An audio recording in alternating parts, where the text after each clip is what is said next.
Over the past few years, I've been developing actively stabilized model rockets with the eventual goal of landing one propulsively like you see here. What you just saw was the third flight of this particular vehicle, which occurred in February of this year. Unfortunately, there haven't been any flights since then. I just didn't get around to making this video until now. However, I do want to discuss the overall design of the vehicle along with all three flights. The first thing you might notice is how big the landing legs are in comparison to other model rocket landers you might have seen. I'm working at a very small scale and also landing on a grass surface, which together make it very challenging to not have the rocket tip over with even the tiniest amount of horizontal velocity. I could in theory make the legs look more reasonable and waste many more rocket motors trying to get a clean looking landing, but I'm not a huge fan of silly requirements, and at the end of the day, I get to make my own requirements.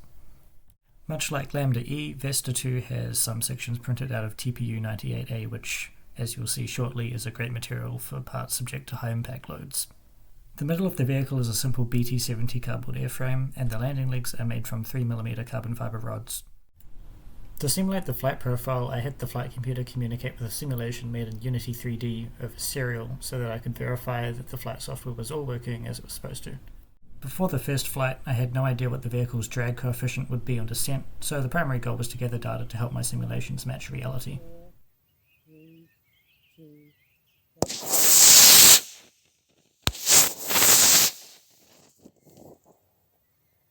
As you can see, the landing burn started way too late, and the vehicle landed right back on the launch pad to start an unintended second flight.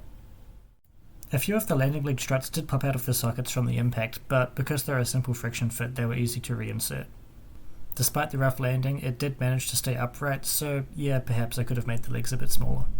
After updating a couple values in the flight software, I was ready for another flight a few days later. Unfortunately, as far as I can tell, it appears one of the servo horns got stuck on a screw, which limited attitude control on ascent, and so the vehicle ended up making a very large divert during the landing burn. Because a good portion of the landing burn impulse occurred at a significant angle, there wasn't enough vertical thrust to slow the vehicle down for a smooth landing. Despite this, it is cool to see the thrust vector control system fighting hard to keep the vehicle upright as it slides across the ground. And well, that brings us to the third flight, which, as you already know, went a lot better. 1, 2, 1.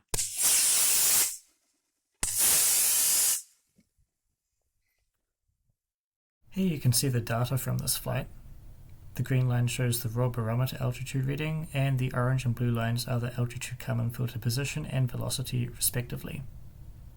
The red line shows the calculated altitude the landing burn should start at, and as you can see, it converges extremely quickly once simulations start running at apogee.